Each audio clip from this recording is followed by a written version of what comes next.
They said humanity was fragile, soft-bodied dreamers from a backwater world, clever, perhaps, but unremarkable. That was before we saw them fight, before we learned what those quiet eyes hide. I watched entire fleets burn, trying to break them. Worlds fell silent, and still the humans stood, not because they were stronger, but because they refused to fall. Their ships bled fire, their soldiers bled will, and when the void swallowed every hope we had left, humanity laughed into the darkness and charged. I was there when the Crehive broke, not from human weapons, but from human resolve. They faced extinction and somehow smiled. Every calculation, every probability said they should have died. But humanity doesn't read statistics. They rewrite them with blood and fury and something the galaxy still doesn't understand. Now, years later, I stand before the Galactic Council. My metals feel heavy.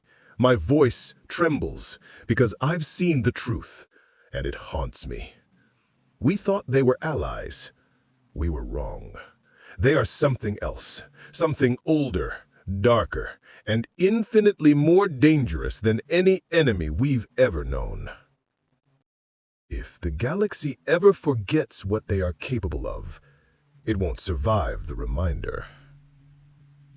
But tell me this, if humanity ever stops fighting for us, who will fight for them? If that question sends a chill down your spine, subscribe, because this is only the beginning. Soft, ambient hum. The sound of a ship's life support. Calm, fragile peace before the storm. They called it Outpost Haven, a patchwork station on the edge of known space. A place where engineers, traders, and soldiers shared one sky and one fragile dream. Peace that lasts. Humanity's banners fluttered beside alien emblems, a symbol of unity that felt both new and impossibly fragile. Captain Elena Ward walked the metal corridors with a quiet focus that seemed to carry the weight of 1,000 unspoken fears. Her crew, a mix of humans and aliens, joked, argued, lived. She stopped to watch two mechanics bicker over coffee, a small smile touching her face. For a moment, she let herself believe the galaxy had finally healed. Soft piano cue. Down in the observation deck, Lieutenant Amir Khan, a young human officer, stared out at the stars. He joined the Terran Defense Force not for glory, but because he wanted to protect something. His mother used to tell him, courage isn't the absence of fear, it's loving something enough to face it. He carried those words like armor. Life aboard the station felt ordinary. Laughter echoing through the mess hall, the faint hum of reactors, the smell of recycled air. But beneath the surface, something stirred. The broadcasts spoke of unrest in the outer systems. Merchant convoys vanished, sensor ghosts near the Hadron Belt, rumors of a hive mind stirring in the dark. The Crehive, silent for years, whispering back to life. Ward heard the whispers too. She dismissed them in public, but in private briefings, her voice tightened. This peace feels too quiet, like a storm holding its breath. Outside the viewport, the galaxy spun, beautiful and cold, and somewhere beyond the veil of known space, unseen ships were already moving. Low, growing bass tone. The low hum of Haven's engines turns into a roar of alarms. Red lights pulse like a heartbeat gone wild. The Crehive came like a tide of living night. Thousands of ships, no, creatures, fused with metal and instinct. Each vessel pulsed like a wound in the void, connected by a shared mind that whispered one word into every frequency.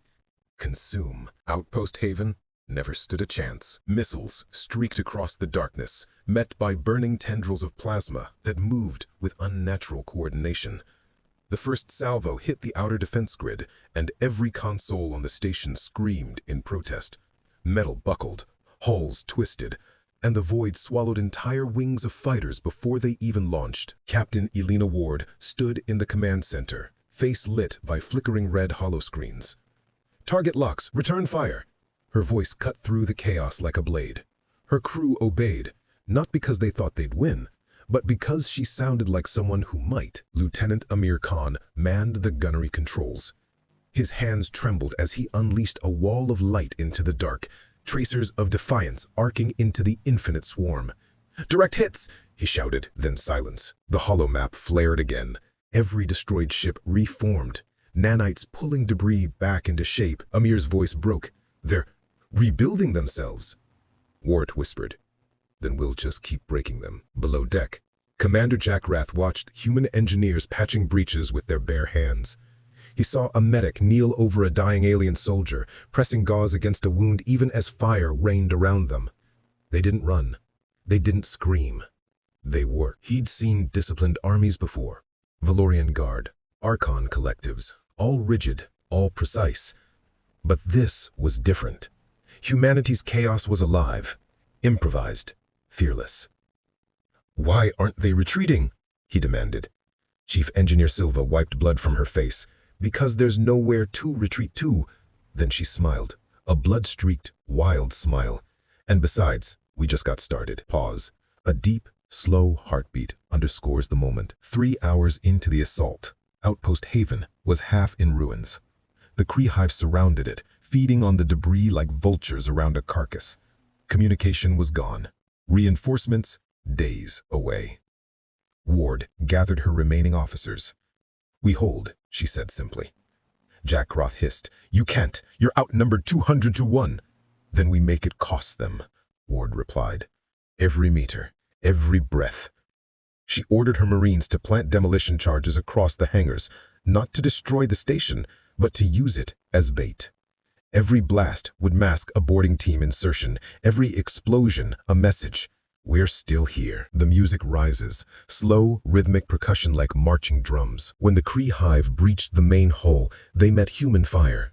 Marines fought in zero gravity, muzzle flashes painting constellations of resistance.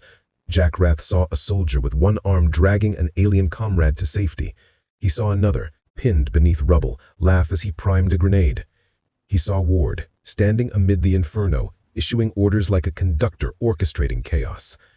And for the first time since the war began, the Crehive hesitated. "They're adapting," he whispered. "They're learning us again." Ward didn't turn. "Then let's remind them what we are." Explosion. Silence. The hum of the hive retreats momentarily. The explosion should have ended it, but humanity never dies cleanly. From the ashes of Haven, fragments of signal flickered through the void, encrypted, incomplete, alive. Those fragments carried coordinates, battle data, and one chilling phrase repeated across every channel: "We're not done."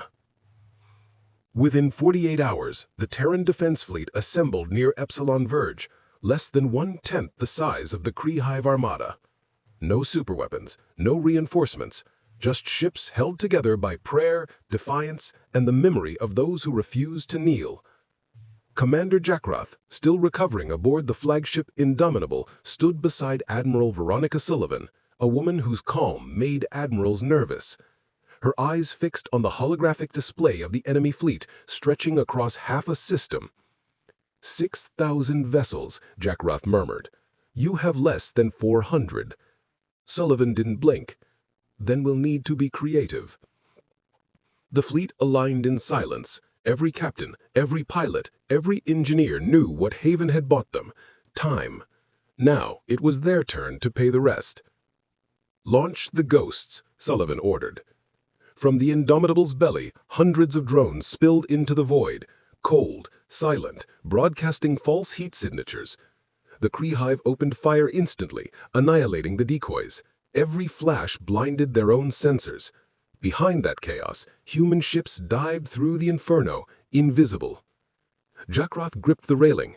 "They're flying into the line of fire." "That's the idea," Sullivan said softly. "They can't hit what's already burning." Explosions. The score rises like thunder chasing lightning. 3 destroyers punched through the enemy front, detonating inside the swarm. From the wreckage emerged squadrons of fighters, screaming through vacuum trails. Their attack patterns, erratic, insane, made no tactical sense, and that's why they worked. Humanity didn't fight with logic. They fought with instinct, and instinct terrified machines. The Crehive countered with overwhelming numbers. Organic cruisers surged forward, vomiting acid beams that shredded half the Terran flank. A single hit turned the Tempest into light and dust. Still, the rest advanced. "Admiral," a comms officer shouted, "they're closing. We'll be overrun." She leaned forward. Not yet. She opened a hidden command channel. Project Obsidian. Execute. Across the fleet, hundreds of human ships dropped their power output to zero, drifting, dead. The Crehive paused, sensing victory.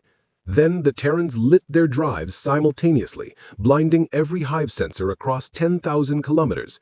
From the heart of the chaos, Sullivan whispered, "Now." A wave of nuclear light tore through the dark. Jackroth's secondary eyelids slammed shut, shielding him from the brilliance.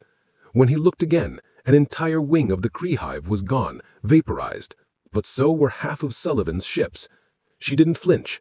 She said, "They bought us a hole. Let's drive through it." The Indomitable surged forward, battered but relentless. Around them, survivors followed. Human, Valorian, Archon, every species that had once doubted humanity's madness, now caught in its gravity. They didn't fight for humans anymore. They fought like them.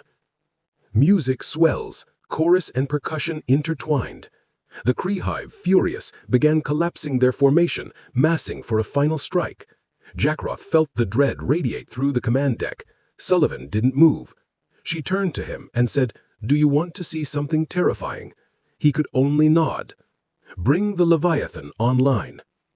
The view screen shifted to reveal an unmarked freighter drifting on the edge of the system, one Jackroth hadn't noticed before. Its hull split open, and what emerged wasn't a weapon. It was a mirror array. Hundreds of reflective plates, timed perfectly with the fleet's position, captured and redirected the system's nearby star. In an instant, sunlight became a weapon. A beam of pure, focused light lands to cross space, silent, surgical, divine. It carved through the Crehive's central cluster like a scalpel through flesh. The hive mind screamed, not through speakers, but inside every mind tuned to the battlefield. Jackroth fell to his knees, clutching his head. Sullivan simply whispered, "That's for Haven." Silence, then the hum of the aftermath. The Crehive began to break, ships turning away, others ramming each other in confusion as their neural link fractured. The galaxy's most feared swarm was unraveling. But victory carried a price. The mirror array collapsed under its own energy feedback, taking 3 allied ships with it. Sullivan ordered the fleet to withdraw, but Jackroth could see the toll. 1 in every 3 ships burning, barely functional. The Admiral's voice stayed calm. She said, "Transmit this on all open channels." Her comms officer hesitated. "To who, ma'am?" "To everyone, friend or foe." "This is Admiral Veronica Sullivan of the Terran Defense Fleet. To the Crehive, you wanted to understand what humans are. Now, you do. We fight when we're afraid. We rise when we're broken. And we win when we're supposed to die.